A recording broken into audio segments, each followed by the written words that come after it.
Hallo, ich nenne dieses Video zu Worte kommen. Und zwar ist das etwas, was ich gerne mal machen möchte. Ich werde jetzt 72 nächsten Monat und seit einigen Jahren geht es mir so durch den Kopf, dass ich gerne mal in Gemeinden sprechen möchte oder auch in Kirchen, unabhängig von der Konfession, aber vom Thema her über Christus, Jesus Christus, sprechen möchte.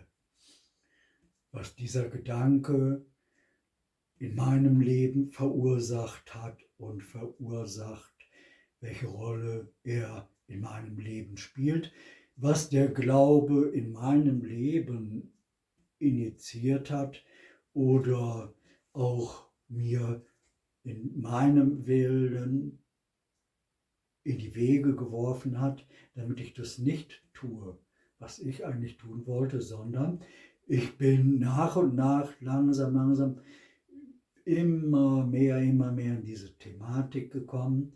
Und darüber würde ich gerne reden, ganz locker, also eine Art, wenn ich das nenne, Predigt nenne, dann ist es eine Spontanpredigt, die ich nicht ablese und die ich auch nicht Wort für Wort Beweise an irgendeinem Schriftbild, sondern wenn ich weiß, das kann man nachlesen in der Bibel, dann sage ich das und sage das und das und das. Könnt ihr nachlesen. Und das ist 2000 Jahre alt. Das gab es schon. Das würde ich gerne machen, bevor ich den Flattermann mache, wie man in Norddeutschland sagt. Oder als Westfale. Das ist also, wenn man sich auf die Reise macht, dann ist man nicht mehr da. Insofern ist es etwas, ich muss schauen, dass mir die Zeit nicht davonläuft, denn ich bin der Meinung, jeder Mensch hat eine Aufgabe und jedes Leben hat einen Sinn.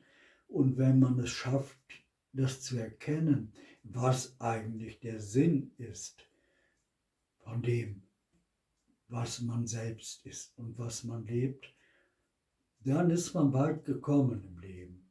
Und dann kann man versuchen, die Fragezeichen zu beantworten und immer weiter ins Licht zu gehen. Sozusagen, man kommt wie so eine Blume, eine Blüte aus der Erde heraus, aus dem Dunklen ins Licht und geht dort auf und erhebt sich und wird größer und größer.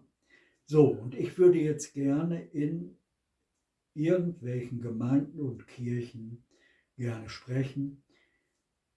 Auch gerne hier in der Kirche, in der Gemeinde, in der ich lebe seit 12 Jahren. Das ist Önsbach. Und da würde ich auch mal gerne sprechen, ohne dass ich Theologie studiert habe. Ich habe aber Erziehungswissenschaften studiert und bin eigentlich viele Jahre Sozialpädagoge gewesen, habe 3 Kinder, die erwachsen sind und selbst auf dem Weg der Familie sind oder bereits schon dort sind. Ja, so, darum poste ich dieses jetzt mal. Also wenn jemand Interesse hat, mich mal zu hören, und dann suchen wir eine Überschrift und machen auch klar, dass es nicht abgelesen ist, sondern ich spreche als Mensch, der ich ja bin im Hier und Jetzt. So, und jetzt mache ich Schluss und sage, das würde ich gerne tun. Überlegt mal. Ihr könnt auf meiner Seite schauen. Ich habe mehr als 750 Videos zu dieser Thematik gemacht. Jesus Christus im weitesten Sinn. Es geht fast in allen Videos darum. Und da kann man einfach mal reinschauen, irgendwo Klick machen und mal hören, ob einen das interessiert. So, also ich würde mich freuen, wenn ich Einladungen bekäme, dort bei euch zu sprechen. Ja, und jetzt grüße ich und ich sage Shalom, was auch Frieden bedeutet.